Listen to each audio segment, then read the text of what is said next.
days of the great British Empire when Britain not only ruled the waves but waived the rules. So Harry Gratwick is going to acquaint us now with the charge of the Light Brigade. There's no charge for this occasion. However, while the cannons are firing, turn off your cell phones upon threat of amputation. Harry, take it away.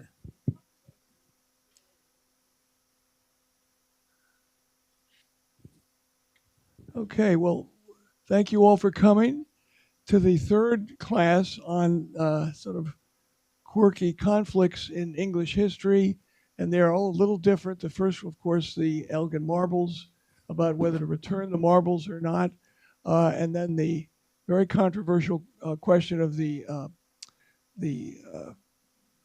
British London exhibition, which was so expensive, but was so successful. And this is a military example, which you can see the cover of the book that got me interested in back when I was a young man, and reading it, The Reason Why. It's a wonderful book by Cecil Woodham Smith. I don't think it's in the library, but it's certainly worth reading. It gives lots of background on this. So this is a military action undertaken by British light cavalry, which meant that they had no armor at all, nothing to protect themselves, against Russian forces during the Battle of Balaclava in the Crimean War. And we need to look, for the first part of the class, I'm going to talk about the Crimean War, which is a sort of an operation in itself, totally unnecessary. It sparked public outrage, the charge of the Light Brigade, public outrage, and it's romanticized, of course, by Tennyson's poem written several months later, which we'll hear dramatic readings about later in the class. The things that happen in battles and wars most of the time is the winner is the side that makes the fewest mistakes. The British win the war, the British and the French win the war, but this, of course, is an utter disaster, which you'll see as we go along. Okay, the charge occurs during the Crimean War that took place on October 25th, 1854, and that's down the road that they charged, and Russian forces are on either side of these hills. And you can see this was taken shortly afterwards, and all the cannonballs and artillery that were fired at them still left. The Crimean War is the first modern war, we'll call in a minute, and I'll talk about how that develops. So it's a disastrous British cavalry charge against Russian artillery. It alters the battle. This is the Crimean War. Alters the balance of power in Europe and sets the stage for World War I. England and France are fighting together for the first time in centuries. They always fought against each other, more recently in the Napoleonic Wars. Tennyson writes the poem in early December 1854, just weeks after the event, and it was published in the Examiner on December 9th, 1854. So Tennyson immediately dramatizes this event.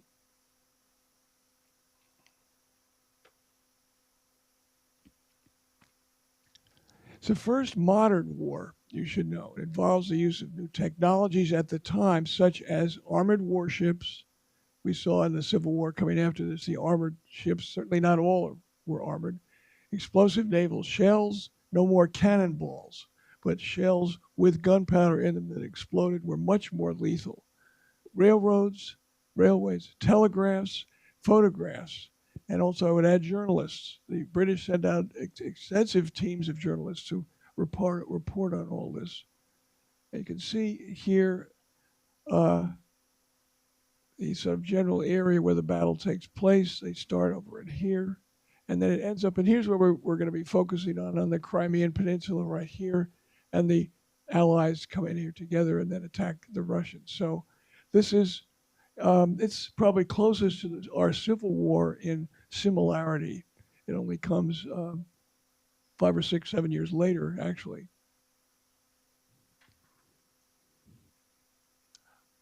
The causes. As the Ottoman Empire, this is of course Turkey down in here, declines throughout the 19th century, Russia is watching, poised to take advantage. In this case, they use the excuse of the persecution of Christian minorities right in here, this area right in here, and over in Palestine, which is down in here. So Russia says, we're going to defend these Christian minorities against the infidel, against the Turks. And that's the excuse that they use in this case to move in. And notice the whole area, by the way, there's no Ukraine in here at all. In the 1850s, the British as well as the French were determined to not allow this to happen. They're a little bit afraid of Russia's presence, as we've been obviously for centuries. The chain of events began with the ambitions of the Emperor Napoleon III, who of course lives in the shadow of his great uncle Napoleon I, and he begins to court Great Britain to sort of, let's keep an eye on this and let's see if we can do something to stop this from getting out of control. And of course, Turkey, the other term that is used to describe Turkey back in the Ottoman Empire at that point, is the sick man of Europe. Everybody was sort of taking little pieces of it. Greece will take down in here, as I mentioned a few weeks ago, down in here. A large part of the Balkans slowly is taken away as these peoples that live in this area, Bulgaria and obviously later Yugoslavia, Serbia, become independent countries. So Turkey is sort of ripe for the plucking, as this, you might say this. There had been, remember, no European wars since Napoleon, which he's finally defeated in 1815, and we're up to the 1850s here. And a whole generation of young men grow up sort of listening to their fathers and grandfathers and getting sick and tired of the fact that they don't have any wars to sort of talk about. It's sort of sick, but it has a lot to do with it. The generation of European countries are looking for opportunities, and they get one. As the epic story of the charge demonstrates, the war is an iconic symbol of logistical, medical, tactical failures and mismanagement. It couldn't have gone wrong more easily. It was just a disaster right from the start. Nobody really knew exactly what they were doing, how to combine against Russia, where to attack Russia. I'll show you in just a minute where the inadequate supply lines, neglect of sanitation lead to high rates of disease, the tactical blunders like the charge. The main controversy surrounding the charge is a disastrous, misinterpreted order that sent over 600 cavalrymen, British cavalry, no French, on a suicidal frontal attack against a well-prepared Russian artillery position.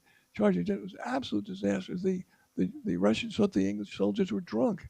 How would they do something like this? So stupid. They admired their bravery, but they thought they were over the top.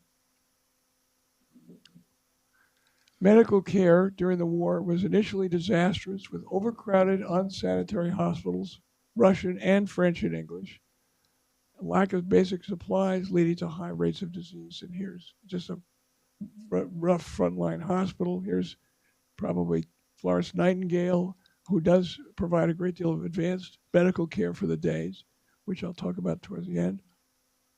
Hospitals are severely overcrowded. Soldiers are placed on pallets in corridors. They lack basic hygienic measures, clean linens, proper sanitation. There was a severe shortage of supplies, such as bandages and medicines. And British nurse Florence Nightingale arrives and things begin to improve. But it was really probably a little bit too late for her to do that much difference. The war was the first to be documented extensively by photographs and news reporters. Correspondents, I said, the British and the French especially send out correspondence. This is Roger Fenton's mobile photography van entering the shadow of death, and here he is up in here.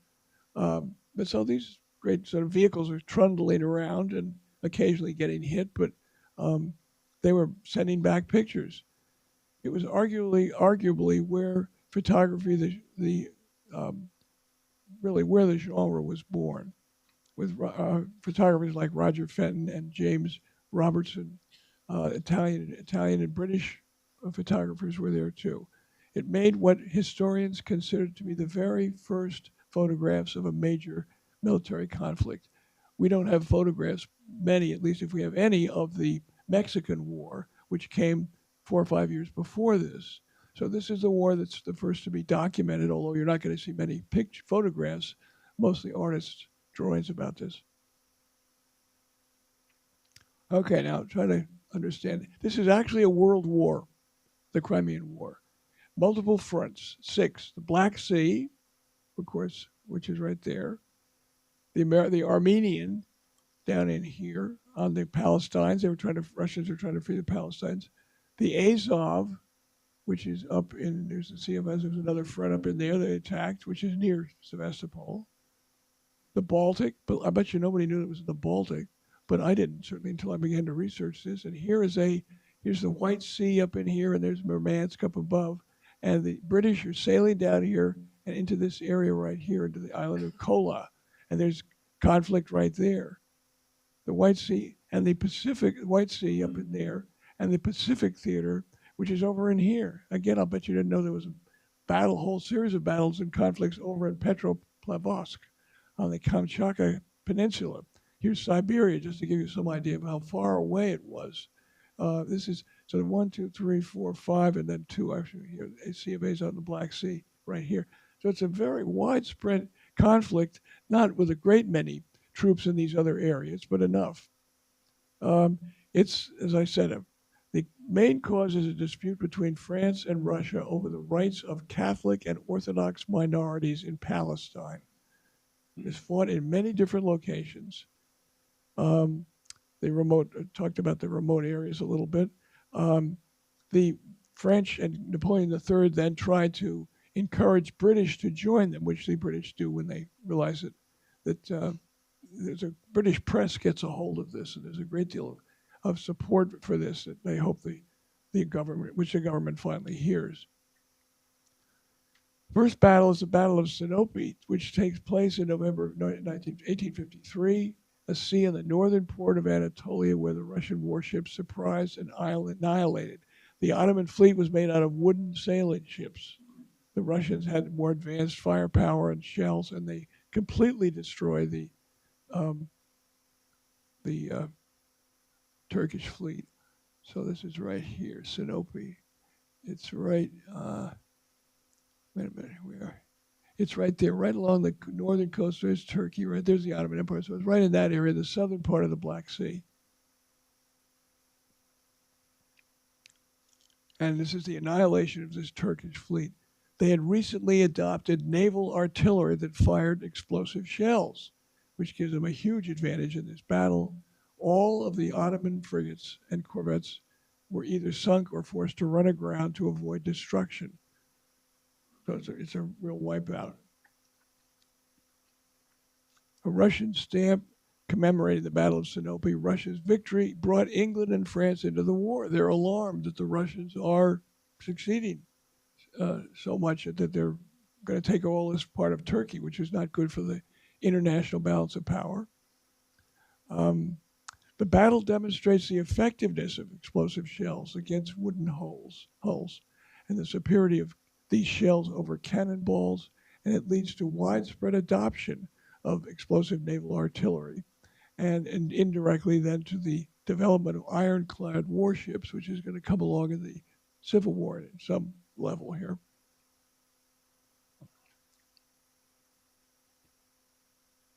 To support the Ottomans, after the battle, an Anglo-French squadron enters the Black Sea to challenge Russian control, and here they come into the Black Sea in this case. The attack was treated by external powers as an unjustified wave of attack, and anti-Russian sentiment sweeps across Europe. The Russians are invading this defenseless old power. Fearing conflict with neighboring Austria, Nicholas I withdraws from the Danubian provinces up there where the Christian minorities had been threatened by the Russians, which ends the immediate need for war. So the Russians have withdrawn. England and France are gearing up to attack, and all of a sudden there's no reason to go on with the war, except for public opinion. The attack strengthens pro-war factions in Britain and France. So the Crimean War didn't really have to have happened. The Russians withdrew. Everything was presumably back to where it had been before. It provides, however, England and France with a justification for war to curb Russian bellicosity. It's the first time England and France, by the way, had fought, as I said before, had fought together in centuries. England and France were always fighting against each other. It was remarkable, and of course, this continued. This trend of being together has, of course, continued to this present day. The Crimean campaign opens in September of 1854 with the landing of Allied forces on the sandy beaches of Kalamata, right up in here. This is where we're going to see all the action down around Sevastopol, but they land over in here where it's relatively unopposed. 35 miles north of the naval base at Sevastopol, which is sort of like Pearl Harbor. That's what's considered the major fleet base at that time. The British government, influenced by public opinion, decides that the Russian naval base should be attacked. Instead, they think, well, maybe this is more than we can do at this time. So they land up here and work their way down here. And here is Balaclava, where the famous charge is going to take place. So it's indirect attack up in here, and then working their way down the peninsula. Here they come into the area at Kalamata. British government, the French agree, and on September 14th, the Allies land on the northwest coast of the Crimea at Kalamata Bay, up in here.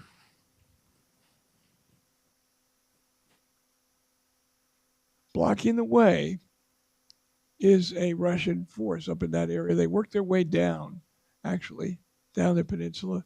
Blocking the way is a Russian force under Prince Menshikov, which has taken up a strong position on the heights above the Alma River.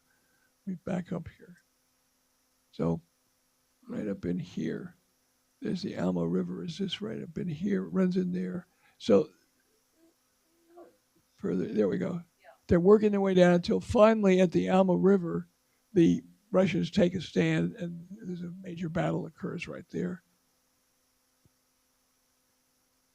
Menshikov blocks the way at the Alma on the 20th of September. The Allies attack, and despite confused leadership, which is the charge of the Light Brigade sort of personifies, talking about confused leadership, the British storm the main Russian position. The Russians retreat. Here, it's just twisted around here, but French, British up in here, and the Russians down in here. The Russians retreat, and terrible casualties on both sides. The Russians lost 5,000 men. The Allies lost 3,000. There's an awful casualties. It's just nobody. They're still fighting the Napoleonic Wars. Don't forget at that point, men marched in a line towards the enemy. They didn't use cover and sniper positions. It was awful, and both sides lose heavily. So here's the Alma River. Here, there's the Alma River right there. And it works its way back towards the coast, you can see. So the Russians retreat. Here are the Coldstream Guards at the Alma. It's considered the first major battle of the war. After the victory at Alma, it became a popular girl's name in England. Is it still, Caroline? Is it still a popular name? Oh, okay. Well, anyway, here's a picture, a painting of it right here in a larger view of it. The Allies successfully advance across the Alma, drive the Russians back from their defensive heights, and continue to advance down towards Balaclava. It was significant because it allows the Allies to continue towards the important naval base at Sevastopol.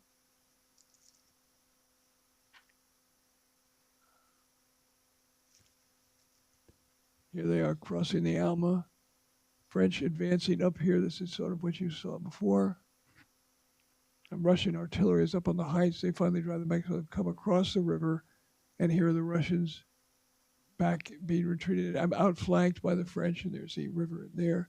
So it was a battle that was out in the open. There weren't trenches. There was artillery. Some had cannons with cannonballs, and some had just explosive shells.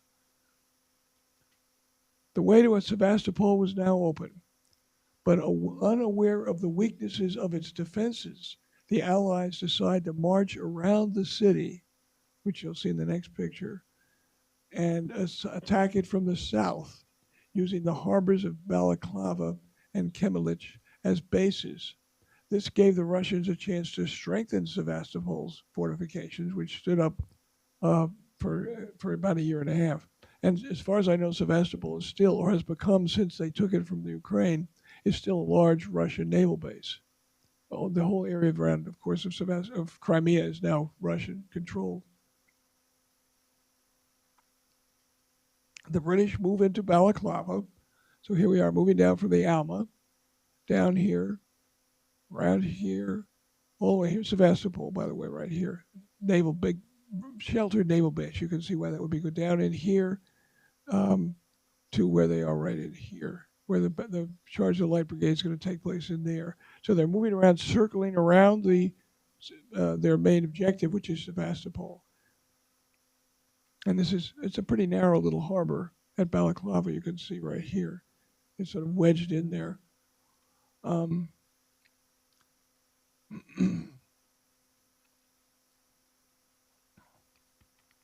There was room for only one fleet in Balaclava, and it was not the French. English are not about to give up on that. And there they are, lined up in there with a photograph. Balaclava is a district and a town located about 8 miles south of Sevastopol on the Crimean Peninsula. So here we are, just another very small little harbor, actually. Here's a more modern view of it. Or no, actually, British ships and cavalry transports squeeze into the harbor. And this is the harbor today. So that's not a bad picture of it, with mountains and hills in here. There they are, squeezed in here. And sort of landing their troops and getting organized before they start to attack Sevastopol. And these are some other books beside the reason why that have been written about this, the Hell Riders. This over here, the Charge of the Light Brigade, Voices. The charge was part of the campaign and illustrates the poor state of British leadership, especially. They're terrible generals, as I say, who hadn't had any sense of real battlefield command since the Napoleonic Wars, which is over in 1815. So that's a long time. When you go back, and here they are out here still fighting the Napoleonic Wars. The one exception here is Captain Lewis Nolan, who was killed in the charge. He was a wonderful, apparently very charismatic leader who had the whole brigade supporting him. It was undertaken by British light cavalry against Russian forces, resulting in many casualties, I've said. It was led by Lord Cardigan, who was another of these stuffed shirts leading various British sort of units, mounted a frontal assault against Russian artillery, which was well prepared and with excellent fields of fire. Okay, so here they are. There's Lord Raglan, lost his arm in the Napoleonic War. You can see right here. He's the overall commander of the whole operation. Lord Lucan and Cardigan were British commanders during the charge. He's the one that led the light cavalry, and he led the heavy cavalry charge. Raglan issued a vague order. Cardigan, right, on the right, followed Lucan specific orders into a deadly trap, creating a catastrophic frontal assault. Now, these two were brothers-in-law, if that tells you anything. This guy divorced his sister, so there was not a great deal of love lost between these two men, and each one will do anything he can to sort of upstage and to show the other guy off as being bad. They'd gone to school, they'd competed against each other, they're both about the same age. There was just, you can imagine at family get-togethers, they'd sort of snarl at each other. So these two that's a good deal of the problem right there. The entire situation is enshrouded in controversy. It seems that actually, apparently, Raglan issued an ambiguous order, which was misinterpreted by this man right here. He was number 2, number 1, number 2, number 3 in terms of rankings.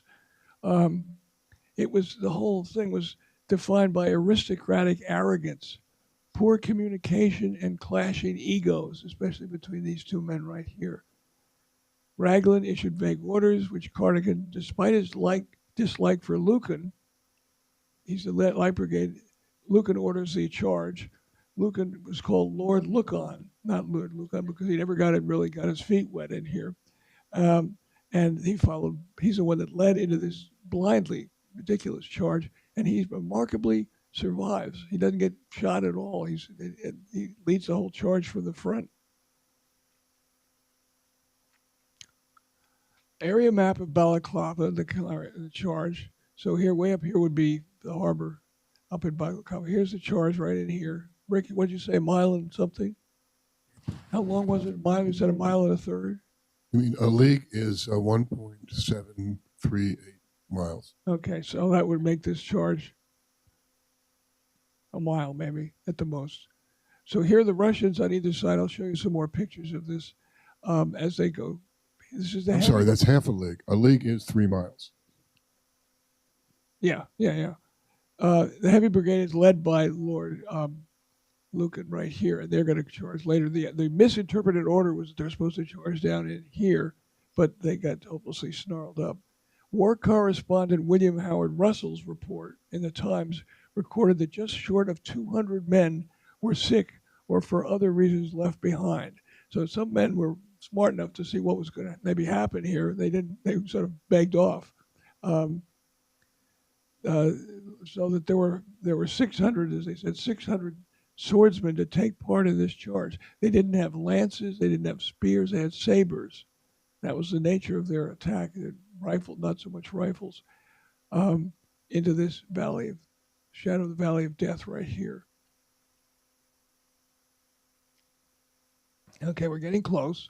1968, charge of the brigade ran head-on into heavy resistance from ordinary moviegoers, taking crippling losses at the box office. I don't know, did anybody see this movie? Anybody see the movie? I don't know as I did. You didn't see it? No? Maybe, yeah. Anyway, it was starring Lord Cardigan was Trevor Howard, a pompous bully and his superiors. Lord Raglan was John Gielgud, and Lucan was Harry Andrews. There's portrayed as such bumbling incompetence that were they not part of the ruling elite, it was said they couldn't put on their pants without a map. So that gives you an idea of what the leadership is like. The soldiers are brave, they followed orders, but these leaders were disastrous. The Light Brigade were British light cavalry. They were mounted on light, fast horses, unarmed, men with lances and sabers. They did have lances. So here they are charging across towards the Russian battle line. Here, the Light Brigade was generally designed for reconnaissance, scouting and attacking disorganized infantry, but not for direct head-on assaults against the artillery. They were ideal for cutting down infantry and artillery units as they tried to retreat, but they were totally in the wrong place at this point. Okay, I think we're ready to go here. So we now have some dramatic readings to go along with this. Caroline. Half a league, half a league, half a league onward. All in the valley of death rode the 600. Forward, the Light Brigade! Charge for the guns, he said. Into the valley of death rode the 600. This was published 6 weeks after the event. Its lines emphasize the valor of the cavalry in carrying this out. Responsibility for the miscommunication is disputed, as the order was vague, and Captain Lewis Nolan, who I mentioned before, who delivered the orders, was killed in the first minute of the assault. Okay, so that's the Valley of Death right in here with all the cannonballs strewn around the area. Tennyson. Yeah. Sorry. Okay. Forward, the Light Brigade! Charge for the guns, he said. Into the valley of death rode the 600. Lord Lucan was to follow with the Heavy Brigade. He never did. The Heavy Brigade was intended for frontal assaults like this, but he was nowhere near. That's why he's called Lord Lookout.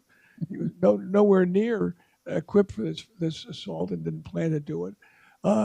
And so I could see what was happening below. And this is a timeline of the charge right here.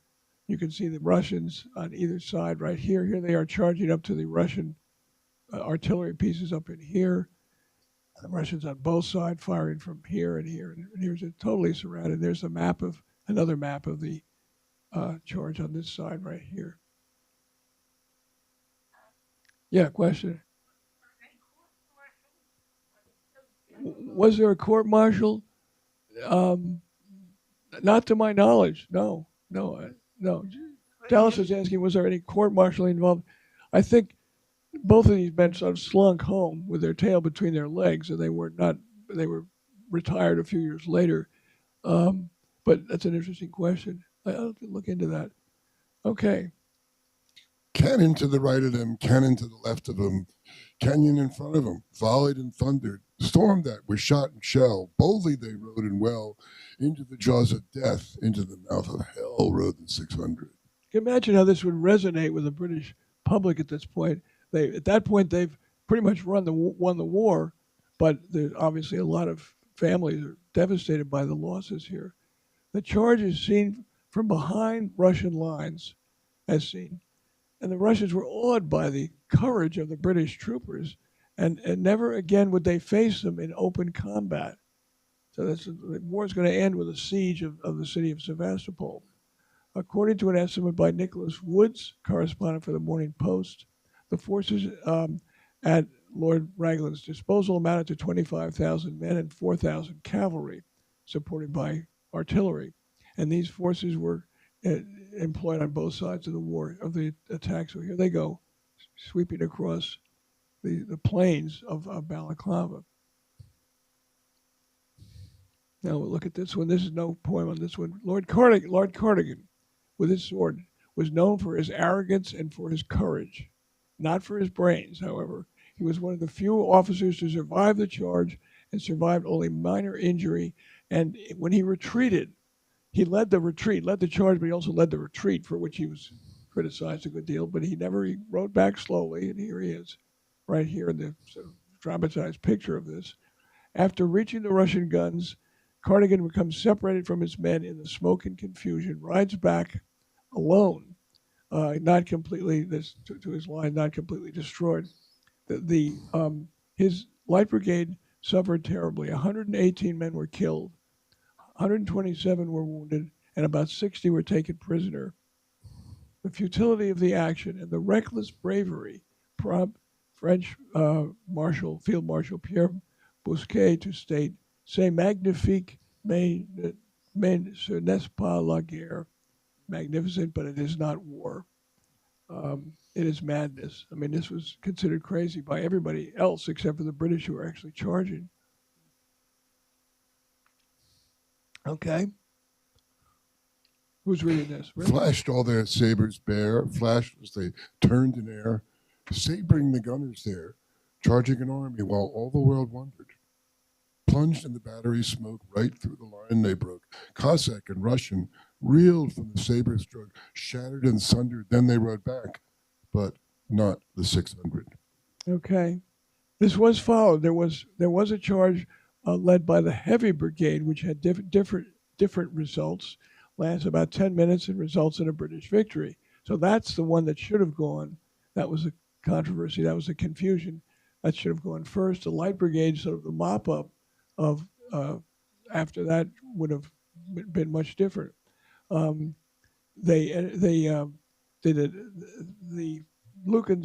Lucan's explanation as to why didn't you support the Light Brigade was he saw no point in a second brigade being mowed down, so he went in a different area. This is them charging in another part of the plains.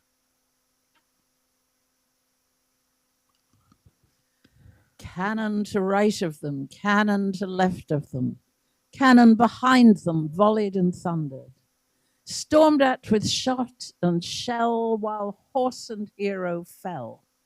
They that had fought so well came back through the jaws of death, back from the mouth of hell.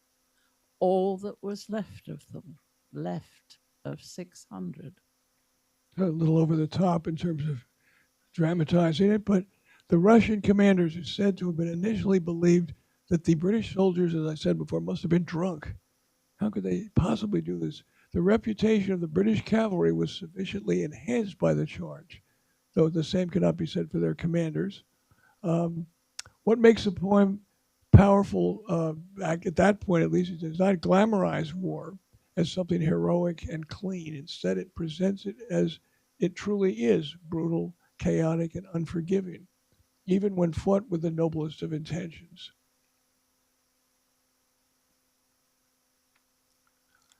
The Light Brigade, as I said, about the facts that you've seen. Out of 650 men, there were 200 men who do not join the attack for various reasons to start. Um, they face withering fire from all three sides, which devastates their force. Yet they're able to engage Russian forces at the end of the valley. Here they are. Here's the artillery. The British troopers are engaging them. Nonetheless, they suffer heavily. The surviving Russians return to their guns and open grape shot and canister fire indiscriminately in this melee of friend and foe. Canister is sort of like buckshot. Dozens of sort of little small musket balls being fired out here, and which they try to use to stop the cavalry charge. At this point, they are cutting down the remainders of the Russian artillery force. When can their glory fade? Oh, the wild charge they made. All the world wondered. Honor the charge they made. Honor the Light Brigade. Noble 600. This is a picture of the Light Brigade survivors 50 years later. Gathered there. Not there, I'm sure there were, maybe not others, actually. Some would die as paupers, some did quite well for the rest of their lives. The charge continues to be studied by modern military historians and students as an example of what can go wrong when military intelligence is lacking and orders are unclear. Prime Minister Winston Churchill was a keen military historian and a former cavalryman. He took time out from the Yalta Conference in 1945 to visit the battlefield. 19th century accounts of the charge tended to focus on the bravery and glory of the cavalrymen, much more than the military blunders involved. And it does affect World War I strategy. So there are the survivors. Okay, from Balaclava, the Allies now head north to besiege Sevastopol. Here's Balaclava, where the very small little harbor where the British were located. These ships sail up with the French around in here, and they start to get into the harbor of Sevastopol. You can see they start to bombard that. Here they are crossing, the British and French troops crossing from Balaclava Harbor. I don't know why they had to build this bridge, but they cross this and attacking. This gives you an idea of what the siege of Sevastopol is going to entail.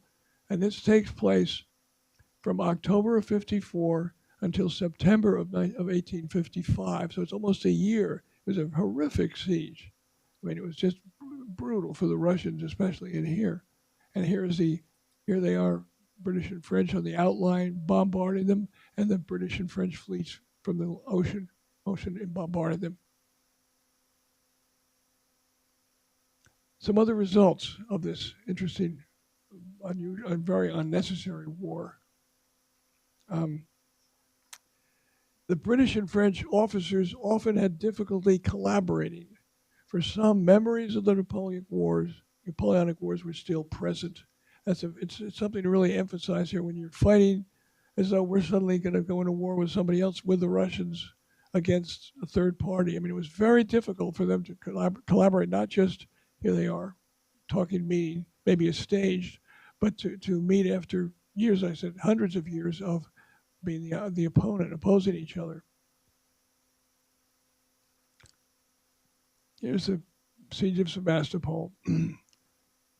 The Siege of Sevastopol is one of the last classic sieges in history. The city was the home of the Tsar's Black Sea fleet, which threatened the Mediterranean, and the Russian field army withdrew before the Allies could encircle it. So the Russian army is inside the city, as you can see here. The Russian fleet is outside. They never go out. They're actually destroyed.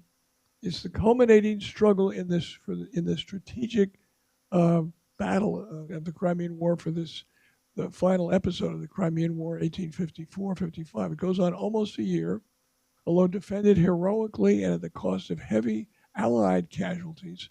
The fall of Sevastopol would lead to Russian defeat in the Crimean War. That's the sort of the final step here. The trenches, Russian in this case, anticipate World War I, which of course is fought in trenches mostly on the Western Front, but to some extent on the Eastern Front. And here they are in the trenches. You can see the Russian defense lasts for 349 days. The Allies had over 300 cannons, fire 150 rounds. The Russians lose the war due to a combination of inferior military, logistical failures, strategic blunders that were exploited by its better equipped, supplied European opponents. So the Russians make even more blunders, which I've not discussed in any particular way, more blunders than the English and the French do. The Russian army was outdated. It was also poorly led. It was demoralized, poorly trained conscripts, and outdated weapons. Well, the British and French had superior naval power, modern weaponry, and more efficient logistical support.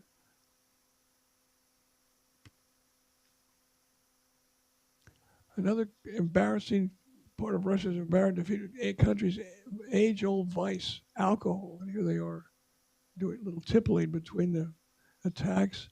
The lackluster military that Russia put into the field in the Crimean was a product of the country's centuries-long promotion of vodka trade that had become the Tsar's greatest source of revenue. So they don't stop that. The soldiers are well supplied here. So the Russians finally realize that they are not going to win the war. They surrender.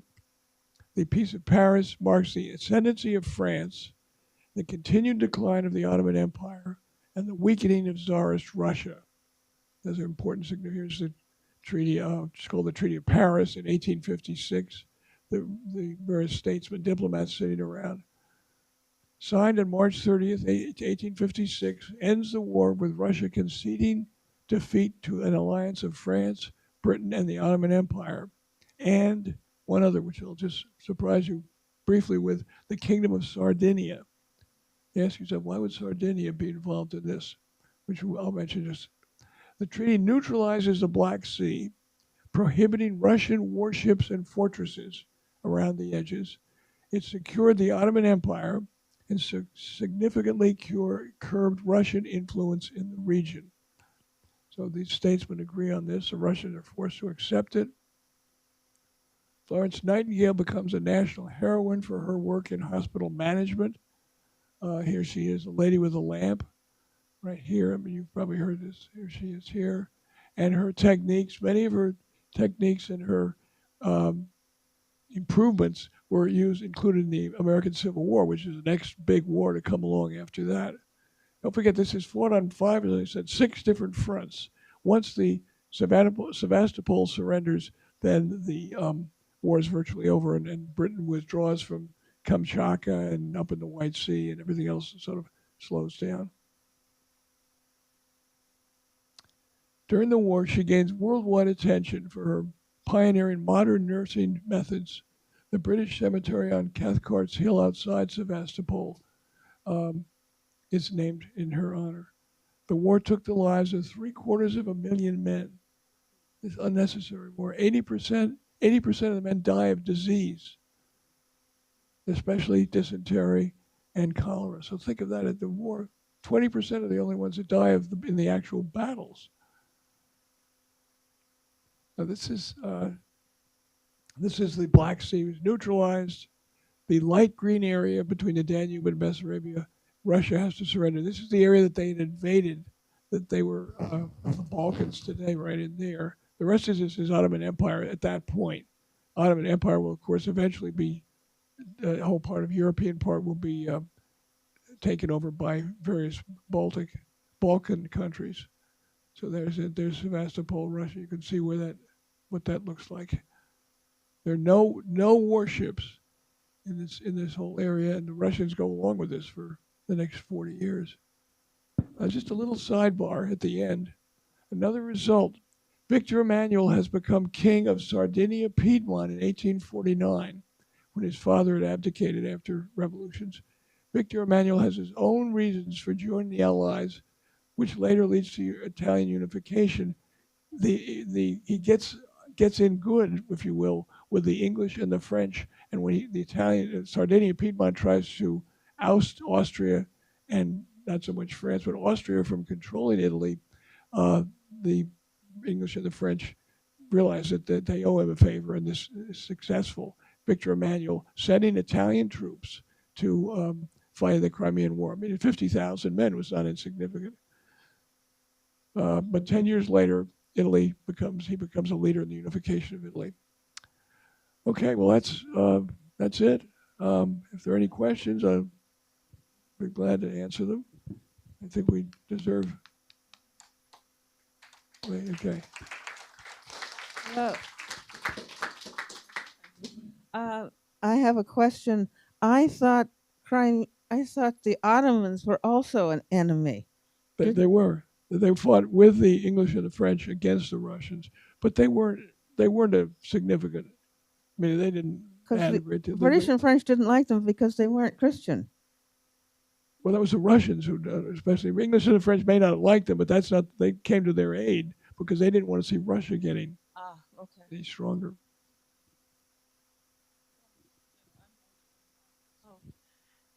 Harry, I just found out fascinating your talk. I have never followed war in studying it and in paintings or history. And honestly, it was very, very interesting. So thank you so much for that. Thank you. Well, as I say, it's World War I, if you will. It was World War I. Okay. Betty has a question. Where were the British at the Peace of Paris? They were there. I mean, I didn't It said point out France, but not France. They were there. The British were there as well. Turks, the Ottomans were there. English, France, Russians, Italians. They were all. I just didn't identify them all. Dallas. Those horses were very brave too. I was expression in some of them. Well, somebody was talking about that before. They had to bring all their cavalry with them on ships, and some obviously not all the horses survived. You had to bring, if there were 1,000 men charging and the cavalry, there weren't always enough horses to go around, and they had to be trained specially. So it was not a large part of the army. I mean, the cavalry was yeah. I just wonder if the British had not won this war, would they have celebrated this terrible loss? It seems like the victors tell the story. If they had lost, I don't know that we'd hear so much about this. I think you're right. The poem is written in 1854, and the war isn't really over until the next year. It's assuming a lot that the siege, I guess the siege of Sebastopol, it was also to sort of rally public support for the war at that point, which wasn't over. That's a good point. Yeah. You mentioned that the attacking force, the Light Brigade, had sabers and swords. Yeah, sabers and they had some lances. And lances, and they were charging against guns. Is that right? Yeah. Yeah. So it seems like a strange charge to order. Just can't you give them a gun? That's why you're fighting the Napoleonic Wars 50 years later or 40 years later. I mean, it was these generals. The mindset of the British generals was not changed from the tactics of the Napoleonic Wars. Yeah, I mean, and it takes a long time to sort of change that mindset, and it's the reason, obviously, the reason for this. And then sending the Light Brigade against the Russian forces was also sort of ridiculous. Okay. We might ask Carolyn and Pat what use is made of this in the course of their scholastic curriculum in Great Britain. what reference was made to the Crimean War when you were Did you study it when at you were all? going to school? I'm too old to remember. Sure. Okay. Well, that's true, Caroline. You Add served to well that? in the ranks there. I don't remember it specifically, but I was telling this story to two of you beforehand. I grew up in a family where my father was a historian and a writer of history textbooks. And so obviously The Reason Why was a big book that appeared in my family's life. And I think we learned, my memory of it is only of the poem and of the episode that gave a reason for the poem to have been written. And I think we all memorized that Charge of the Light Brigade. I didn't have to read that. It was all locked in there. So in that sense, we did have, the Light Brigade, and the Charge of the Light Brigade came in. Now I just have in my brain your question, Alma, was that name popular? Yeah. I don't remember it, except there's a very famous little song by Tom Lehrer. If you all remember, Alma, tell us, all modern gentlemen Most modern women are jealous. jealous. Which of your obvious charms gave you Gustav and Walter and Franz? And that was about Alma, who married Gustav Mahler, Walter Gropius, famous architect, and Franz Werfel, famous poet, one after another. So that's the only Alma I know anything about. My mother's name was Alma. Uh-huh. Okay. It may have faded a little bit, I think, in the last couple of generations. The one thing I learned about this especially was the extent of this war and the different fronts of it. And the fact that it was way over in Siberia, it was way up in the White Sea. I mean, it was really multi-fronts down in Armenia, the whole region around it, in that area too, which I think made it more sort of as a warm up for what was to come later in World War I. Okay, well, thank you all for coming. Thank you.